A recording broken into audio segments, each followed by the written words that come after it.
ಗಂಗಾವತಿ ತಾಲೂಕು ಮಡಿವಾಳ ಸಂಘ ದಿನಾಂಕ 24/2/2025 ಆನೆಗುಂದಿ ರಸ್ತೆಯಲ್ಲಿರುವ ಸರ್ಕಿಟ್ ಹೌಸಿನಲ್ಲಿ ನಿನ್ನೆ ಮಡಿವಾಳ ಸಮಾಜದ ಎಲ್ಲರ ಸಮ್ಮುಖದಲ್ಲಿ ತಾಲೂಕಾ ಸಂಘ ರಚನೆ ಆಯಿತು.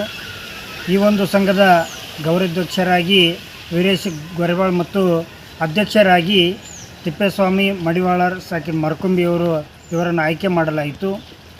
ಈ ಒಂದು ಸಂದರ್ಭದಲ್ಲಿ ವಿಶ್ವಸ್ತ ಮಂಡಳಿಯ ಅಧ್ಯಕ್ಷರಾದ ಶ್ರೀ ಕನಕಪ್ಪ ಬಂಡ್ರಾಳ್ ಮತ್ತು ಕಾರ್ಯದರ್ಶಿಗಳಾದ ಶ್ರೀ ಚಿದಾನಂದಪ್ಪ ವೀರಗಂಟಿ ಮತ್ತು ದೊಡ್ಡವೀರಣ್ಣವರು ಎಲ್ಲರ ಸಮ್ಮುಖದಲ್ಲಿ ಇವತ್ತು ಗಂಗಾವತಿ ತಾಲೂಕು ಮಡಿವಾಳ ಮಹಾಸದೇವ ಸಂಘವನ್ನು ರಚನೆಯಾಗಿದ್ದು ನಮ್ಮೆಲ್ಲರಿಗೂ ಒಂದು ಭಾಳ ಸಂತೋಷದ ವಿಷಯ.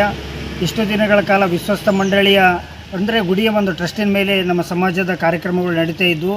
ನಿನ್ನೆ ಈ ಒಂದು ತಾಲೂಕಾ ಮಡಿವಾಳ ಸಂಘ ರಚನೆಯಾಗಿದ್ದು ಈ ಒಂದು ಸಂದರ್ಭದಲ್ಲಿ ನಮ್ಮ ಸಮಸ್ತ ಗಂಗಾವತಿ ತಾಲೂಕಿನ 4 ಹೋಬಳಿಯ ಮಡಿವಾಳ ಸಮಾಜದ ಎಲ್ಲರ ಸಮ್ಮುಖದಲ್ಲಿ ಈ ಒಂದು ತಾಲೂಕಾ ಸಂಘ ರಚನೆ ಆಯಿತು ಅಂತ ಹೇಳಲು ನಾನು ಈ ಸಂದರ್ಭದಲ್ಲಿ ಆಶಿಸುತ್ತೇನೆ. ನೂತನ ಪದಾಧಿಕಾರಿಗಳಿಗೆ ಅಭಿನಂದನೆ ಸಲ್ಲಿಸುತ್ತಾ ಗಂಗಾವತಿ ತಾಲೂಕು ಮಡಿವಾಳ ಸಂಘದ ಅಧ್ಯಕ್ಷರಾಗಿ ತಿಪ್ಪೇಸ್ವಾಮಿ ಮಡಿವಾಳ ಮರಕುಂಬಿ, ಉಪಾಧ್ಯಕ್ಷರಾಗಿ ಯಮನೂರಪ್ಪ ಬಸಪಟ್ಟನ್, ಕಾರ್ಯದರ್ಶಿಯಾಗಿ ವೀರಣ್ಣ ಮಡಿವಾಳ ಗಂಗಾವತಿ, ಖಜಾನ್ಸಿಯಾಗಿ ವೀರೇಶ್ ಆಚಾರ್ ನರಸಾಪುರ್ ಆಯ್ಕೆಗೊಳಿಸಲಾಯಿತು. ಸಮಸ್ತ ಮಡಿವಾಳ ಸಮಾಜದವರು ಎಲ್ಲರೂ ಸೇರಿ ಸರ್ಕಿಟ್ ಹೌಸ್ನಲ್ಲಿ ಸಭೆ ಕರೆದಿದ್ವಿ.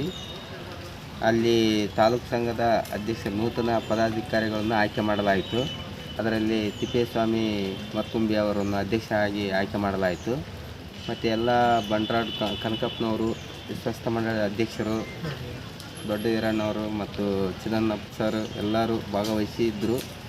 ಅದ ಕಾರಣ ಎಲ್ಲರೂ ನೂತನ ಪದಾರ್ಥಿಗಳಿಗೆ ನಾವು